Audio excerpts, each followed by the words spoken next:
Hello friends. आशा करता हूँ आप लोग मुझे देख पा रहे हैं। ओके।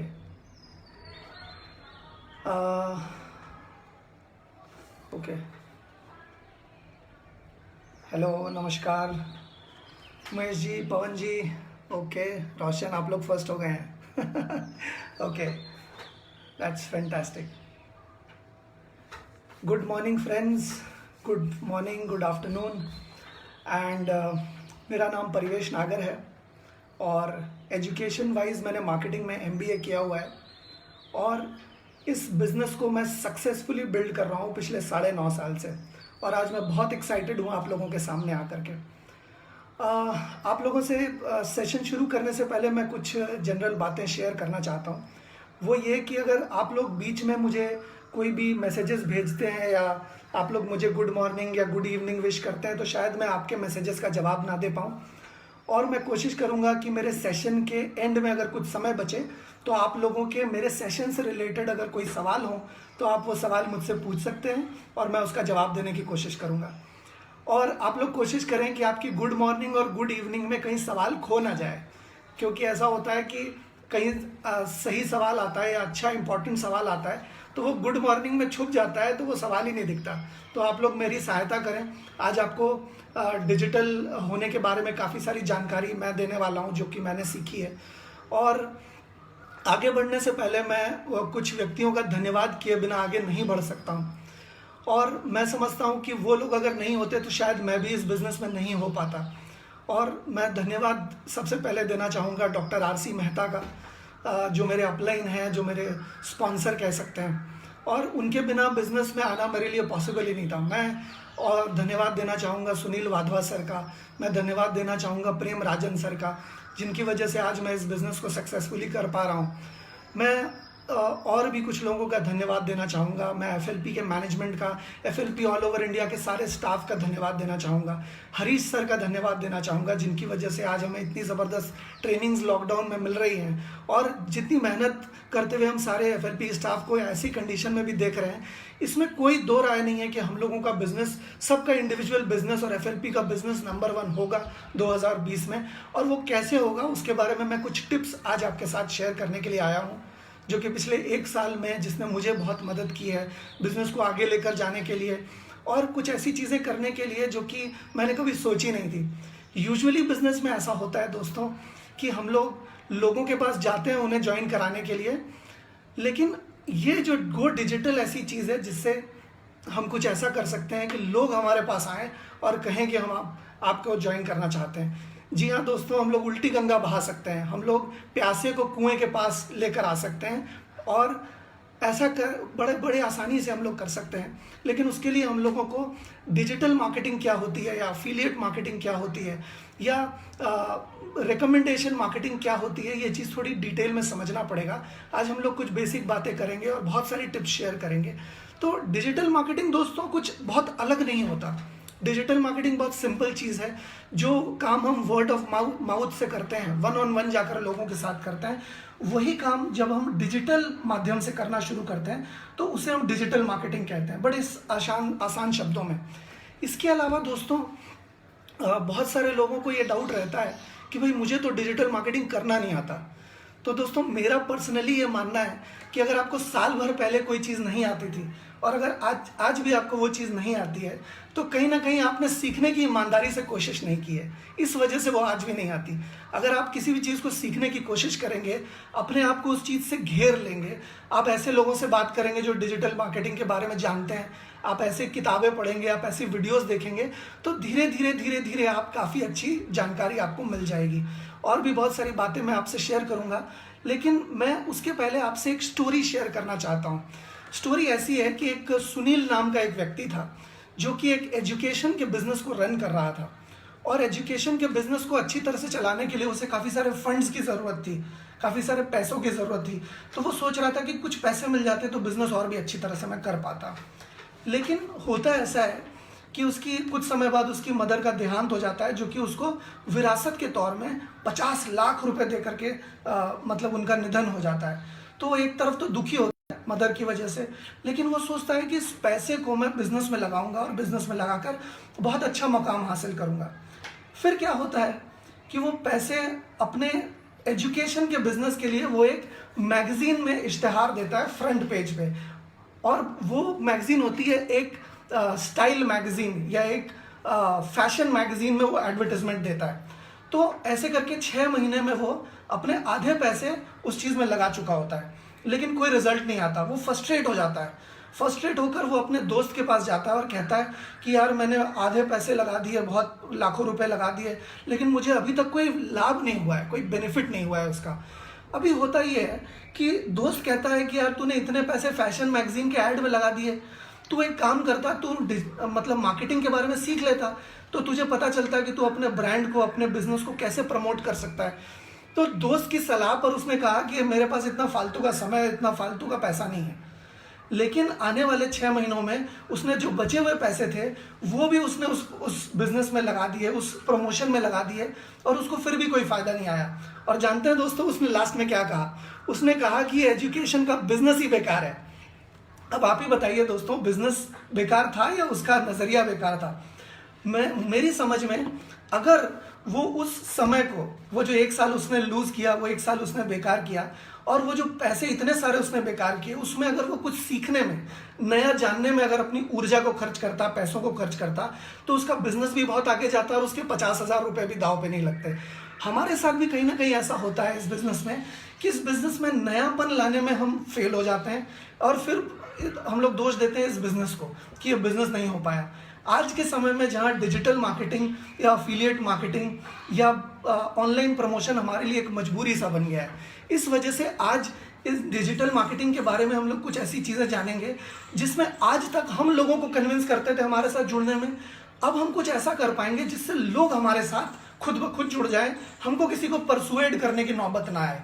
और एक बहुत चौंका देने वाला तथ्य दोस्तों मैं आप लोगों के साथ शेयर करना चाहता हूं आज, कि अगर मान लीजिए 100 लोग ऑनलाइन प्रोडक्ट्स खरीदते हैं, तो उन 100 लोगों में से 86% लोग, जी हाँ 86% लोग ऑनलाइन रिव्यूज देखकर प्रोडक्ट्स खरीदते हैं। यानी कि वो ऐसे लोगों का रिकमेंडेशन मानते हैं जिनको वो जानते भी नहीं। आप अंदाजा लगाइए कि उनके रिकमेंडेशन और हमारे रिकमेंडेशन में क्या अंतर है। वो ऐसे लोगों का रिकमेंडेशन मान रहे हैं जिनको वो जानते नहीं, और हम जिनको वो जानते हैं उनका रिकमेंडेशन वो मान नहीं रहे। यानी कि कहीं ना कहीं हमारे रिकमेंडेशन करने के तरीके में कहीं ना कोई प्रॉब्लम है। जी, आप लोगों को क्या मेरी आवाज़ आ रही है?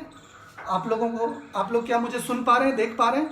आप प्लीज़ अपने कमेंट सेक्शन में मुझे लिख कर भेजें, क्योंकि मुझे ऐसा लगा बीच में कि इंटरप्ट हो गया है हमारा वीडियो। क्या आप लोग देख पा रहे हैं मुझे? Absolutely right sir, watching. Okay, आप लोग मुझे देख पा रहे हैं। तो मैं बात कर रहा था ऑनलाइन रिव्यूज़ की। बहुत सारे लोग प्रोडक्ट खरीदने के पहले ऑनलाइन रिव्यूज़ देखना पसंद करते हैं, और वो उन लोगों की बात मानते हैं जिन लोगों को वो जानते भी नहीं हैं। तो हमारे रिव्यूज़ वो मान पाए या हमारे रिकमेंडेशन मान पाए, ऐसा हम लोग क्या कर सकते हैं, ये हम लोग जानेंगे।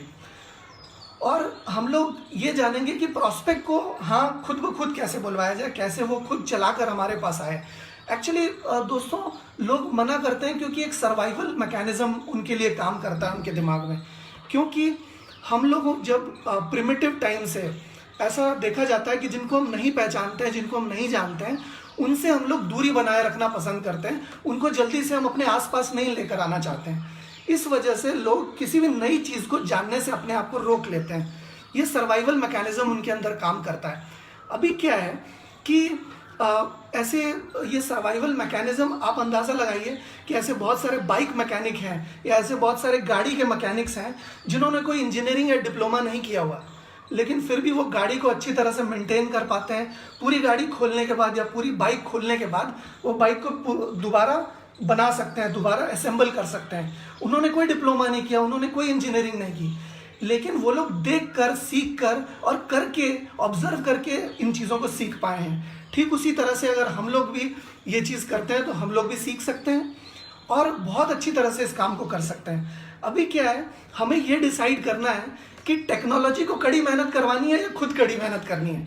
देखिए, कड़ी मेहनत करने में कोई प्रॉब्लम नहीं है, कड़ी मेहनत हमें करनी चाहिए, लेकिन टेक्नोलॉजी को हम कहें कि तुम आराम करो और मैं कड़ी मेहनत खुद करूं, ये तो कोई मुझे समझदारी वाली बात नहीं लगती। हमें टेक्नोलॉजी को भी उतनी कड़ी मेहनत करवाना है, क्योंकि अगर हम टेक्नोलॉजी को कड़ी मेहनत करवाते हैं तो टेक्नोलॉजी कई गुना ज़्यादा रिटर्न हमें दे सकती है। अब टेक्नोलॉजी यूज़ करने के फायदे क्या है? हम लोग यूजुअली डाउट में रह जाते हैं, कहते हैं 1% doubt and you are out. यानी कि अगर आपने थोड़ा भी डाउट किया अपने ऊपर या डिजिटल मार्केटिंग के ऊपर तो आप आउट हो सकते हो, और क्रिकेट में आउट होने का मतलब आप जानते हो क्या होता है। अभी क्या है कि कुछ एडवांटेजेस हैं डिजिटल मार्केटिंग के। उन डिजिटल मार्केटिंग के एडवांटेजेस को हम सही तरीके से समझते हैं। जैसे मान लीजिए हमारे एरिया में अगर 1000 या 2000 लोग रहते हैं तो हमारी पेरिफेरी जो है, हमारा जो दायरा है, वो उन्हीं लोगों तक सीमित रहता है। लेकिन अगर हम डिजिटल मीडियम को अपनाते हैं तो हम लोग कितने भी ज़्यादा लोगों तक पहुंच सकते हैं। दूसरा फायदा ये है कि हम नीश के पास पहुंच सकते हैं, यानी कि अपने टारगेट मार्केट के पास पहुंच सकते हैं। यानी कि जो भी व्यक्ति हमारे उस स्पेसिफिक प्रोडक्ट के लिए बना हुआ है, जैसे कि मान लीजिए कोई हनी अगर किसी को देना है या अगर किसी को ब्यूटी रिलेटेड प्रोडक्ट देना है, तो खास करके महिलाओं की टारगेटिंग हम लोग डिजिटल मार्केटिंग के माध्यम से बड़ी आसानी से कर सकते हैं। इसके अलावा एक बहुत खास बात है कि हम लोग अलग अलग जियोग्राफिकल रीजन को टच कर सकते हैं। यानी कि मैं कैलकाटा में बैठकर दिल्ली, बॉम्बे, बेंगलोर या हैदराबाद कहीं भी अपने बिजनेस को कर सकता हूं। और इसके अलावा एक बहुत खास बात है जो कि डिजिटल मार्केटिंग में ही है और कहीं भी नहीं है। वो क्या? वो दोस्तों ये है कि मान लीजिए जब मैं कोई शारीरिक तौर पे कोई मीटिंग देता हूँ, कोई फिजिकल मीटिंग देता हूँ, जिसमें फर्ज कीजिए जिसमें 100 लोग हैं, तो वो 100 लोग ही मेरे मीटिंग का बेनिफिट ले सकते हैं। लेकिन डिजिटल मार्केटिंग में फ़ायदा ये है कि अगर मैंने वो वीडियो अगर फेसबुक या यूट्यूब या ऐसे किसी मीडियम में अगर डाली है, तो फ़ायदा ये होता है कि कोई 1 महीने बाद भी, 1 साल बाद भी या 10 साल बाद भी उस वीडियो को वैसा का वैसा देखकर उस इंफॉर्मेशन का लाभ उठा सकता है। यानी कि एफर्ट एक बार और रिजल्ट बार बार। तो ये डिजिटल मार्केटिंग का हमें बहुत ज़बरदस्त बेनिफिट मिलता है दोस्तों, कि एफर्ट एक बार होता है और उसका फ़ायदा बार बार होता है। हम जब भी कोई पोस्ट करते हैं फेसबुक पे या ऐसी किसी भी जगह पे, तो उसका हमें बहुत फ़ायदा होता है। महीने भर बाद भी कोई उस ग्रुप से या उस चीज़ से जुड़ता है तो वो हमारे महीने भर पहले के पोस्ट को देख सकता है। तो इससे हम लोग को बहुत लाभ मिलता है, हम लोग ज़्यादा लोगों तक पहुंच सकते हैं, अच्छा मैसेज ज़्यादा लोगों तक पहुंचा सकते हैं दोस्तों। इसके अलावा एक बहुत इंपॉर्टेंट चीज़ें हैं जो हमें जानना ज़रूरी है। वो ये कि first impression is the last impression. मैं जानता हूँ कि आपने ये लाइन पहले भी कई बार सुनी होगी, लेकिन एक्चुअली दोस्तों फर्स्ट इंप्रेशन ही लास्ट इंप्रेशन होता है। जब हम किसी के बारे में भी किसी से मुलाकात करते हैं तो उसके फेस एक्सप्रेशन को देख सकते हैं, उसकी बॉडी लैंग्वेज को ऑब्जर्व कर सकते हैं, उसके पहनावे को देख सकते हैं, उसके आई कांटेक्ट को देख सकते हैं। लेकिन जब हम वर्चुअली किसी से मिलते हैं डिजिटल मार्केटिंग के थ्रू, तो वो हमारा चेहरा नहीं देख सकता, वो देख सकता है सिर्फ और सिर्फ हमारा फिजिकल प्रोफाइल जो है। तो उसको सुंदर बनाना है आपके चेहरे को या बदसूरत बनाना है, ये आपके ऊपर है। उसमें जो इन्फॉर्मेशन आपको देनी है वो साफ सुथरी इन्फॉर्मेशन देनी है, precise to the point information देनी है, सारे खाने भरने हैं, एक अच्छी प्रोफाइल पिक्चर लगानी है, क्योंकि आप ऐसे व्यक्ति के साथ जुड़ना चाहोगे जिसकी एक प्रोफेशनल इमेज है। आप एक ऐसे व्यक्ति के साथ जुड़ना चाहोगे जो कि बहुत प्रोफेशनल लग रहा है, जो कि आपको पता है कि आपको बिजनेस में आगे लेकर जा सकता है। तो दोस्तों हमेशा याद रखिएगा, first impression is the last impression. इस वजह से आप उस इंप्रेशन को डिजिटली कितना अच्छा क्रिएट करते हैं तो उतना अच्छा आपके लिए रहेगा। अगर आपको इस बारे में ज़्यादा पता नहीं है तो आप अपने अपलाइन से पूछ सकते हैं, आप इसके बारे में यूट्यूब में वीडियोस देख सकते हैं, आप ब्लॉग्स पढ़ सकते हैं, आप अपने आप को एजुकेट कर सकते हैं। दोस्तों आपकी क्यूरोसिटी या आपकी जानने की इच्छा आपका सबसे बड़ा टीचर है। अगर आपके अंदर वो डेवलप आप कर लेते हो तो बाकी किसी भी चीज़ को की कभी भी कोई ज़रूरत नहीं पड़ेगी, आप सारी चीज़ें खुद कर पाओगे। इसके अलावा दोस्तों मैं समझता हूँ कि ऑनलाइन में हमें और एक चीज़ का ख्याल रखना चाहिए कि हमें किसी भी तरह के मेडिकल या इनकम क्लेम्स नहीं करने चाहिए कि आपको ये ठीक हो जाएगा या वो ठीक हो जाएगा या इतनी इनकम हो जाएगी। ऐसा आप इनकम का कोई भी क्लेम ना करें, नहीं तो आपकी आईडी खतरे में आ सकती है दोस्तों। इसके अलावा दोस्तों ये जो अट्रैक्शन मार्केटिंग है, इसकी स्पेलिंग पर आपने कभी गौर नहीं किया होगा। अट्रैक्शन मार्केटिंग की स्पेलिंग होती है या अट्रैक्शन की स्पेलिंग होती है ATTRACTION, यानी कि अट्रैक्शन में भी पीछे एक्शन है। यानी कि अट्रैक्शन मार्केटिंग आपके लिए तभी काम करेगी जब आप एक्शन करते हो, और एक्शन आपको निरंतर करते रहना पड़ेगा, बार बार लगातार करते रहना पड़ेगा, तभी आपको इसका फायदा मिल सकता है। क्योंकि मान लीजिए आपने कभी कभी एक्शन लिया और कभी कभी नहीं लिया, तो जो आपका प्रॉस्पेक्ट है उसे ये शायद लगेगा कि ये कभी कभी जागा रहता है, कभी कभी ये सो जाता है। और जब आपकी निरंतरता कोई प्रॉस्पेक्ट लंबे समय तक देखता है, तब वो आपसे प्रभावित होता है और आपके साथ खुद ब खुद जुड़ना चाहता है। यानी कि आप उसकी प्रोस्पेक्टिंग क्या करोगे, वो खुद आपके साथ जुड़ना चाहेगा, क्योंकि आप प्रोफेशनल हो, क्योंकि आप रेगुलर बेसिस पे ऑनलाइन एक्शन ले रहे हो, रेगुलर बेसिस पे एक्टिविटी आप कर रहे हो। इसके अलावा आपको वैल्यू क्रिएट करनी बहुत ज़रूरी है। इसका मतलब जो भी कंटेंट आप बनाओगे, जो भी पोस्ट आप शेयर करोगे, उसमें कुछ ना कुछ वैल्यू मिलनी चाहिए। यानी कि कुछ ना कुछ बेनिफिट, सामने वाले के बेनिफिट के बारे में आपको बात करनी बहुत ज़रूरी है। क्योंकि अगर मान लीजिए आपको मेरे इस सेशन से बेनिफिट होता हुआ नहीं नजर आएगा, तो शायद आप इस सेशन को नहीं देखेंगे। बड़ी सीधी सी बात है। तो आपको वो वैल्यू कैसे क्रिएट करनी है, आप नॉलेज से वो वैल्यू क्रिएट कर सकते हो। आप किसी भी एक सब्जेक्ट के बारे में अगर विशिष्ट इंफॉर्मेशन, विशिष्ट ज्ञान आपके पास है, आप उस सब्जेक्ट मैटर एक्सपर्ट हो, आप उस सब्जेक्ट के विशेषज्ञ अगर बन जाते हो, तो आप लोगों के पास क्या पहुंचोगे, लोग आपके पास वो इंफॉर्मेशन लेने के लिए खुद चलाकर आपको पूछेंगे, उस इंफॉर्मेशन के लिए आपके साथ जुड़ना चाहेंगे, आपके बिजनेस के साथ जुड़ना चाहेंगे। दोस्तों, अगला जो पॉइंट है वो मेरा सबसे फेवरेट है, वो है ह्यूमर।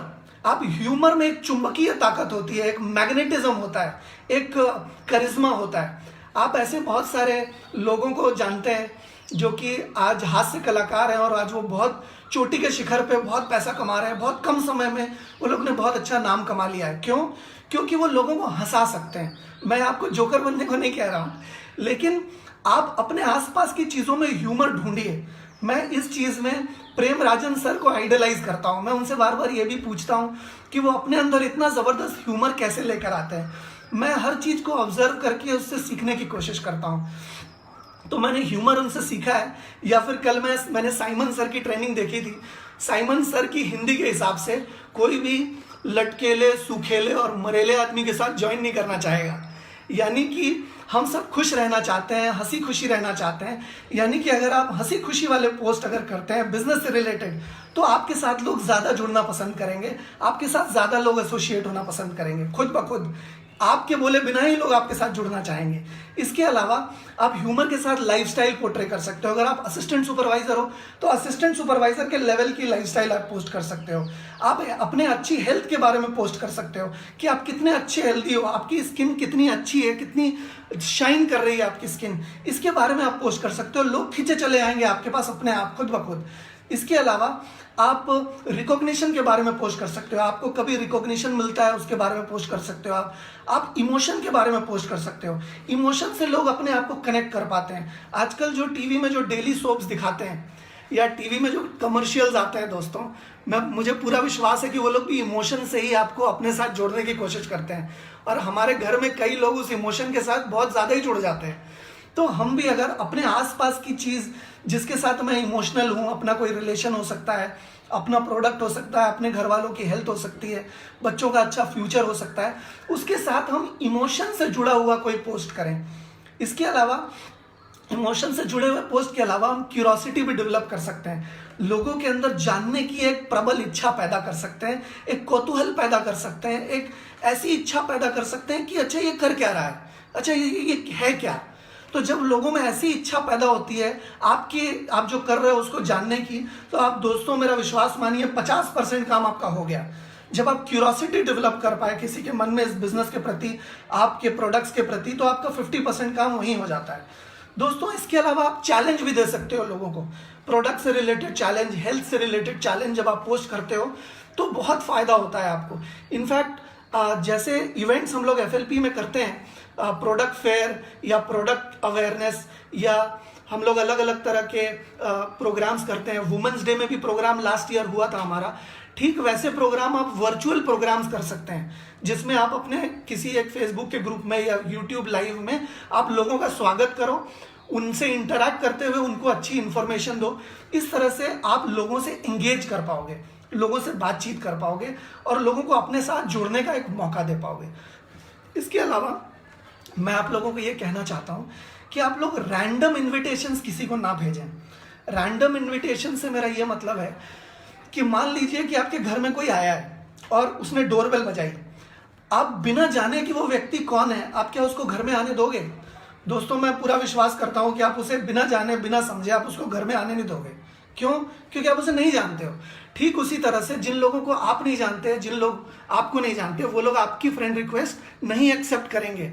या हो सकता है कि आपने जो उसको उनको पेज की रिक्वेस्ट भेजी है, आपने नया बिजनेस पेज बनाया है, बहुत अच्छी बात है, लेकिन बिना जाने बिना बात किए उनको वो रिक्वेस्ट ना भेजें।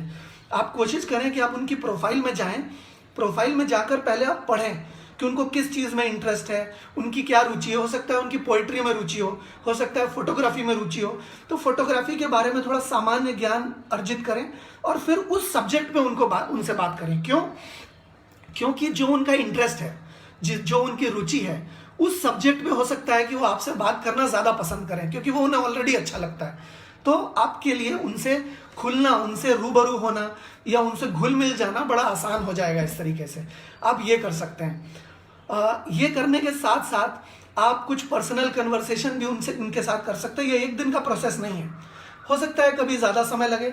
ये डिपेंड करता है कि आप कितना ह्यूमर का प्रयोग करते हो, आप कितनी जल्दी उनके साथ रिलेट कर पाते हो। इसके ऊपर डिपेंड करता है कि आप कितनी जल्दी उनके साथ जुड़ सकते हो। इसके अलावा आप उनको ऑब्जर्व कर सकते हो। आप सक्सेसफुल लोगों को ऑब्जर्व करके बहुत सीख सकते हो। जैसे कि मैं आपको बताऊं, साल भर पहले डिजिटल मार्केटिंग के बारे में मेरा सामान्य ज्ञान था शून्य, मुझे कुछ भी नहीं पता था। लेकिन कुछ ऐसे इंस्पिरेशनल पर्सनालिटीज़ हैं मेरे नज़र में, वो मेरे सेलिब्रिटीज़ हैं। मैंने जैसे कि हैदराबाद से प्रेमचंद सर हैं, उनको मैंने फेसबुक पे और इंस्टाग्राम पे सोशल मीडिया एक्टिविटी करते हुए देखा। उनसे मैं प्रेरित हुआ और मैं उनको बारीकी से नोटिस करना मैंने शुरू किया और मैं उनकी हर छोटी छोटी बात को बारीकी से फॉलो करता था और नोटिस करता था और उन्हें कॉपी करने की कोशिश करता था। जी हाँ दोस्तों, ये तो बिजनेस कॉपी करने का ही है। इस वजह से यहाँ पर आपको बड़ा आसान हो जाएगा कि जिसे भी आप फॉलो करते हो, जिसे भी आप आइडलाइज करते हो, या जिसे भी आप अपना कीर्तिमान मानते हो, जिसको भी आप मानते हो कि सोशल मीडिया में वो बहुत अच्छा काम करते हैं, उनको आप फॉलो कीजिए, उनको आप देखिए, उनको आप ऑब्जर्व कीजिए। बड़ी पैनी नज़र रखिए उन पे, उनकी छोटी छोटी एक्टिविटीज़ पे कि वो कब पोस्ट कर रहे हैं, वो कितना पोस्ट कर रहे हैं, वो क्या सब्जेक्ट पे पोस्ट कर रहे हैं। ये सारी चीज़ें अगर आप जानेंगे तो उसको आप रेप्लिकेट कर पाएंगे, उसको आप कॉपी कर पाएंगे, डुप्लीकेट कर पाएंगे। जब आप उसको कॉपी करेंगे तो जैसे उनको सक्सेस मिली है वैसे ही आपको भी सक्सेस मिलना शुरू हो जाएगी। तो आप उनको ऑब्जर्व कीजिए, ऑब्जर्व करने से आपको बहुत फ़ायदा होगा। मैं प्रेमचंद सर का धन्यवाद देना चाहूँगा। अगर वो भी नहीं होते तो उनसे मैंने साल भर के अंदर बहुत सीखा है और वो भी मुझे बहुत सारी मदद करते रहते हैं। तो उनकी वजह से पिछले साल भर में मेरे बिजनेस में बहुत अंतर आया है। मेरी प्रॉफिटेबिलिटी डबल से भी ज़्यादा हो गई है दोस्तों। इसके अलावा मैं आपको सजेस्ट करूँगा कि आप कुछ किताबें पढ़ें। किताबें पढ़ने से आपको ऑनलाइन पोस्ट करने के लिए कंटेंट मिलेगा। और जब एक बात बताऊँ दोस्तों, जब हम बुक से पढ़ के कुछ पोस्ट करते हैं तो होता क्या है कि हम पोस्ट जो करते हैं लोगों को लगता है कि वो हमारी सोच है, हमारी नॉलेज है, लेकिन एक्चुअली हमने बुक से कॉपी पेस्ट किया है उस चीज़ों को। लेकिन लोगों को तो पता नहीं, लोगों को लगता है कि हम बहुत नॉलेजेबल हैं और लोग हमारे साथ जुड़ना चाहते हैं। तो अगर आप बहुत अच्छी तरह से इस चीज़ों को अगर आप फॉलो करते हो, किताबों को पढ़ते हो रेगुलर बेसिस पे, तो न सिर्फ आपको बिजनेस में कॉन्फिडेंस मिलेगा बल्कि आप सोशल मीडिया एक्टिविटी भी बहुत अच्छी तरह से कर सकते हो। इसके बाद आप बहुत सारे अलग अलग प्रोडक्ट्स को यूज़ करते हुए अपनी फ़ोटो को डाल सकते हो। जैसे आप हनी यूज़ करते हुए अपनी फ़ोटो को डाल सकते हो। आप कोई भी प्रोडक्ट यूज़ करते हुए, स्किन केयर का प्रोडक्ट यूज़ करते हुए अपनी पिक्चर को डाल सकते हो। इससे लोग रिलेट कर पाएंगे। एक्चुअली हम लोग कहते हैं कि ये बिजनेस बहुत ही डुप्लीकेशन का है, मंकी सी मंकी डू। यानी कि जो लोग आपको देख करके बहुत सारा काम करते हैं, आपको जो लोग आइडलाइज करते हैं, या जो लोग आपको मतलब गौर से ऑब्जर्व करते हैं, जो आप करेंगे वही वो भी करना चाहेंगे। अगर आपकी स्किन चमक रही होगी और आप कोई प्रोडक्ट इस्तेमाल करते हुए वो आपको देख पाएंगे तो वो भी आपको कॉपी करेंगे, आपको आपका प्रोडक्ट यूज़ करना चाहेंगे, आपका बिजनेस यूज़ करना चाहेंगे, बिजनेस अपॉर्चुनिटी को। इसके चांसेस बहुत ज़्यादा बढ़ जाते हैं। तो आप प्रोडक्ट्स को यूज़ करते हुए फ़ोटो डालें। इसके अलावा आप बहुत सारे और भी पोस्ट बना सकते हैं। अगर आप लोगों को किसी तरह के सोशल मीडिया पोस्ट बनाना नहीं आता तो कोई प्रॉब्लम नहीं है। जो भी आपके सर्कल में या जो भी आपके बिजनेस में, आपके अपलाइंस में या आपके क्रॉस लाइंस में कोई भी व्यक्ति अगर ऐसा हो जिसको आप फॉलो कर रहे हो, जो बहुत अच्छा काम कर रहा है सोशल मीडिया में, आप उसकी पिक्चर उसकी अनुमति से कॉपी करके आप इस चीज को अपना पोस्ट बनाकर भेज सकते हो उसकी अनुमति लेने के बाद। और आप उसमें अपना नाम और अपना नंबर लिख सकते हो, और आप लिख सकते हो कि जिसको भी इसके बारे में ज़्यादा जानकारी चाहिए वो उस व्यक्ति से कांटेक्ट ना करके हमसे कांटेक्ट कर सकता है। और इस तरह से आप सोशल मीडिया में उन लोगों को फॉलो कर सकते हो, देख सकते हो, और वो लोग कैसे काम कर रहे हैं ये देखते हुए आप भी बहुत अच्छा काम उन लोगों के साथ साथ कर सकते हो। इसके अलावा मैं समझता हूं कि आप किसी भी चीज़ अंडर द स्काई, ऐसी कोई भी चीज़ नहीं है जिसको आप एफएलपी के लिए यूज़ नहीं कर सकते। मैं तो हर चीज़ को यूज़ कर सकता हूं। मैं टूटे हुए चश्मे को यूज़ कर सकता हूं। अभी जैसे मैं आपको एक उदाहरण के रूप में एक चीज़ बताता हूं। जितने भी स्पीकर्स अभी कुछ दिनों में आए हैं एफएलपी में, एफबी लाइव सेशन में, मैंने क्या किया है, उनके साथ मेरी पुरानी या नई कोई भी फोटोग्राफ अगर उनके साथ मेरी थी तो मैंने उनकी फोटोग्राफ के साथ अपनी फोटोग्राफ को जोड़ा और एक कोटेशन या ऊपर कुछ ऐसा लिखा और लिख करके अपने फेसबुक प्रोफाइल में पोस्ट कर दिया। इससे होता क्या है?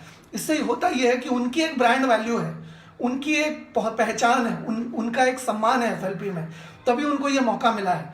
अब अगर मैं यहाँ हूँ और वो लोग यहाँ हैं और मैं यहाँ हूँ, अगर उनके साथ मैं फोटो पोस्ट करता हूँ तो क्या होगा, उनके सम्मान के साथ मेरा भी सम्मान जुड़ जाएगा, यानी कि उनके साथ मेरी भी छवि ऊंची हो जाएगी, ब्रांड वैल्यू ऊंची हो जाएगी। यानी कि अच्छा, इसका ये मतलब नहीं है कि कोई भी व्यक्ति खड़ा हो आप दूर से उसकी जबरन फोटो ले लो।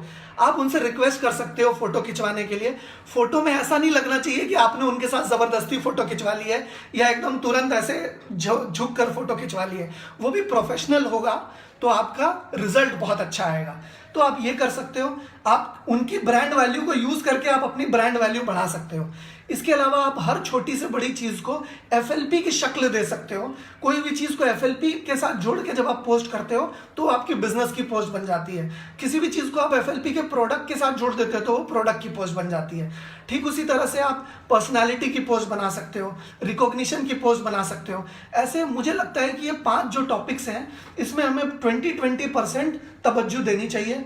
20% हमें रिकॉग्निशन को देनी चाहिए, 20% नॉलेज को देनी चाहिए, 20% हमें हेल्दी लाइफस्टाइल को देनी चाहिए, अपनी हेल्थ को देनी चाहिए, और इस तरह से ये 3, 4, 5 चीज़ों में क्यूरोसिटी को 20% देनी चाहिए। तो ऐसे हम लोग अपनी पोस्ट को विभाजित कर सकते हैं, तोड़ सकते हैं अलग अलग हिस्सों में। और मैं आप लोगों से डिजिटल मार्केटिंग के बारे में क्या टूल्स हैं और कैसे उनको इस्तेमाल करना है उसके बारे में भी मैं बातें करूंगा आपसे।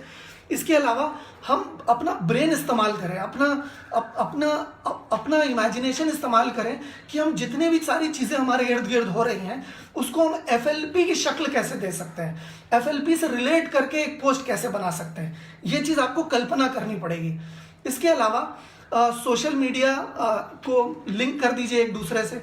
जैसे कि ये सारी चीज़ें भी मैंने बहुत सारी डिजिटल मीडिया प्रोफेशनल से सीखी है कि जैसे मान लीजिए उन्होंने फेसबुक का जो अकाउंट है उसको उनकी वेबसाइट से उन्होंने अटैच कर रखा है। जो वेबसाइट है उस वेबसाइट को उन लोगों ने अपने यूट्यूब के चैनल के साथ जोड़ रखा है, यूट्यूब चैनल को अपने इंस्टाग्राम चैनल के साथ जोड़ रखा है, इंस्टाग्राम चैनल को फिर उन्होंने लिंक्डइन के साथ जोड़ रखा है, लिंक्डइन को उन्होंने फिर पिंटरेस्ट के साथ जोड़ रखा है, या ऐसे और भी जितने भी अलग अलग गूगल माई बिजनेस करके एक चीज़ है उसके साथ जोड़ रखा है। तो इन सारी चीज़ों का एक लूप बना दिया है, यानी कि कोई भी ए में घुसेगा तो बी में जाएगा, फिर सी में जाएगा, फिर डी में जाएगा, फिर ई में जाएगा, इस तरह से वो फिर वापस घूमकर ए में आ जाएगा। यानी कि वो जो व्यक्ति आपको फिजिकली ऑब्जर्व नहीं कर पा रहा है, आपको वर्चुअली ऑब्जर्व कर रहा है, उसको एक बहुत ही प्रोफेशनल इमेज मिलेगी आपकी। यानी कि वो दूर से देखकर ये भांप पाएगा कि अब इस काम को बहुत ही प्रोफेशनली कर रहे हो। इस काम के लिए दोस्तों आप FLP 360 का भी प्रयोग कर सकते हो। FLP 360 में बिजनेस बिल्डिंग टूल्स भी बहुत सारे मिलते हैं। आप एलो स्टोर से आपका अकाउंट लिंक हो जाता है, यानी कि आप उस वेबसाइट के जरिए आप प्रोडक्ट्स भी रिटेल कर सकते हो, उसके जरिए आप डाउनलाइंस के बारे में भी डिटेल हासिल कर सकते हो, वेबसाइट का भी प्रमोशन कर सकते हो। आपको बिजनेस में कौन कौन सी एक्टिविटी कब कितनी और कैसे कैसे हो रही है वो रियल टाइम पता चलती है। तो FLP 360 भी एक बहुत ज़बरदस्त टूल है। इसके अलावा मैं आपको कुछ ऐसी चीज़ें बताता हूं जिससे आप सोशल मीडिया का कंटेंट बना सकते हो। जैसे कि हूट करके एक एप्लीकेशन होती है जिससे आप सोशल मीडिया कंटेंट बना सकते हो, कंटेंट क्यूरेट कर सकते हो। इसके अलावा बफर करके एक ऐप होती है जिससे भी आप सोशल मीडिया का कंटेंट बना सकते हो। आप कैनवा से भी सोशल मीडिया का कंटेंट बना सकते हो। देखिए दोस्तों, अगर आपको इनमें से कुछ भी नहीं पता तो आप ये वीडियो दोबारा भी देख सकते हो, और अगर आपको इनमें से कुछ पता नहीं है तो आप अपने आप को सिखा सकते हो। आप गूगल में या यूट्यूब में लिख सकते हो कि हाउ टू यूज कैनवा या हाउ टू यूज बफर या हाउ टू यूज हुडसूट।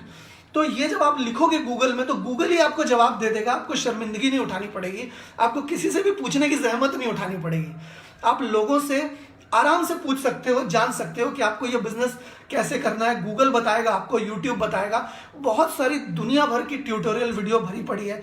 बल्कि ऐसे लॉकडाउन में मैं समझता हूँ, ये मैं कर भी रहा हूँ, कि वीडियो बेस्ड मार्केटिंग हमारे लिए बहुत आसान है। एडन ओहायर सर की एक वीडियो है 6 मिनट 10 या 11 सेकंड की, जिसमें बिजनेस कैसे करना है उसके बारे में एक ओवरव्यू दिया हुआ है। वो अगर किसी से भी थोड़ी बहुत चर्चा करके, बात करके, अगर उनको मैं वो लिंक फॉरवर्ड कर देता हूँ या वो वीडियो फॉरवर्ड कर देता हूँ दोस्तों, तो वो वीडियो देख करके ये जान सकता है कि ये बिजनेस क्या है। अंदाजा लगाइए, आपने मुंह भी नहीं खोला और उसे पता भी चल गया है। ठीक इसी तरह से हम बिजनेस की सारी एक्टिविटीज में वीडियोस को यूज कर सकते हैं। हम लिस्ट बिल्डिंग में तो यूज नहीं कर सकते, ऑफ कोर्स वो मेहनत का काम हमें खुद करना पड़ता है। इसके अलावा इनविटेशन, क्वालिफिकेशन में हम बहुत इस्तेमाल कर सकते हैं दोस्तों। मैं समझता हूं कि इनवाइट करने के लिए हमें दोस्तों को क्वालिफाई करना जरूरी है कि वाकई वो बिजनेस के काबिल है भी या नहीं, ये टटोलना जरूरी है। ये हम लोग वीडियो के जरिए आसानी से टटोल सकते हैं। ये हम पहले उससे प्रिलिमिनरी बात करके पहले जांच सकते हैं। तो कांटेक्ट करने के बाद, क्वालिफाई करने के बाद हमें उन्हें इनवाइट करना है। और कांटेक्ट, क्वालिफाई एंड इनवाइट आप बहुत अच्छी तरह से वीडियो से कर सकते हैं। मैं भी इसके ऊपर काफ़ी सारे सोशल मीडिया में काफ़ी सारे काम कर रहा हूं और मैं अभी भी सीख रहा हूं। तो आप भी इसके बारे में सीखने के लिए बहुत सारी जगह है आपके पास भी। तो ये सारी चीज़ें आप सीख सकते हैं, गूगल से जान सकते हैं, यूट्यूब से जान सकते हैं, ब्लॉग्स पढ़ सकते हैं, आप अपने आप को खुद एजुकेट कर सकते हैं। सेल्फ एजुकेशन कहते हैं इज द बेस्ट एजुकेशन, क्योंकि वो आपकी स्व इच्छा से होती है। तो इसके अलावा और भी ऐसी बहुत सारी चीज़ें हैं, कुछ एप्लीकेशंस हैं या कुछ टूल्स हैं जिसके ज़रिए मैं ऑनलाइन मार्केटिंग करता हूं। मैं आपको बताता हूं उसके बारे में। जैसे फेसबुक एक अच्छा माध्यम है इस चीज़ को करने के लिए।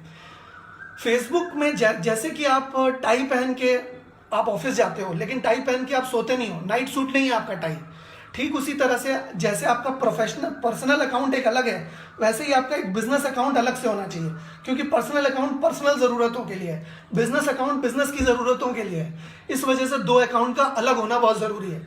क्योंकि जो कपड़े हम काम पे पहनते हैं वो कपड़े पहन के हम सोते नहीं हैं, जो कपड़े पहन के हम सोते हैं वो कपड़े पहन के हम काम पे नहीं जाते। इस वजह से दोनों काम के लिए अलग अलग प्रोफाइल्स हमें चाहिए, क्योंकि इसमें सिर्फ बिजनेस की जानकारी रहेगी और प्रोफेशनल रहेगी। अब जैसे कि मैंने आपको पहले बताया है, आप जी दोस्तों, फेसबुक है, इसके अलावा लिंक्डइन है, इंस्टाग्राम है, यूट्यूब है, गूगल माई बिजनेस है, वेबसाइट है, पिंटरेस्ट है, नेबरली बोल के एक ऐप है, ईमेल मार्केटिंग है। ये सारी चीज़ें हम कर सकते हैं। हमें इसकी एल्गोरिदम को समझना होगा कि क्या चीज़ें चाहती है। ज़्यादातर चीज़ों में हमारा कंटेंट, हमारी फोटो की क्वालिटी, हमारे फोटो में क्या है उसके ऊपर डिपेंड करता है वो कितने लोगों को नजर आएगी। हम हैशटैग्स का प्रयोग कर सकते हैं और वॉच टाइम का प्रयोग होता है यूट्यूब में। हम लोग ऐसी बहुत सारी वीडियो जिस भी लीडर की हमें अच्छी लगती है वो हम अपने दोस्तों को भेज सकते हैं दोस्तों। तो आज हमारा समय इतना ही था। अगर फिर मौका मिला तो आप लोगों को डिजिटल मार्केटिंग में ये जिन टूल्स के बारे में आज मैं नहीं बता पाया हूँ, उन टूल्स के बारे में मैं आपको डिटेल में बहुत सारी चीज़ें बताना चाहूँगा। और आपको अगर डिटेल में समझना है, वीडियो दोबारा भी देख सकते हैं। और आपको अगर और डिटेल में समझना है तो आप सेल्फ लर्निंग में अगर आप जाएंगे तो बहुत अच्छा लगेगा। आज तो आपके सवाल मैं नहीं ले पा रहा हूँ, लेकिन आशा करता हूँ कि मैं आपके सवाल का अगली बार जवाब दूंगा और डिटेल में आपसे डिजिटल मार्केटिंग के बारे में बात करूंगा। आप लोगों से बात करके बहुत अच्छा लगा। FLP मैनेजमेंट का, हरीश सर का, ऑल इंडिया स्टाफ का, मेरे डाउनलाइंस का, मेरे अपलाइंस का, मेरे लव लाइंस का बहुत बहुत धन्यवाद। आपसे जुड़कर और बात करके बहुत अच्छा लगा। Thank you.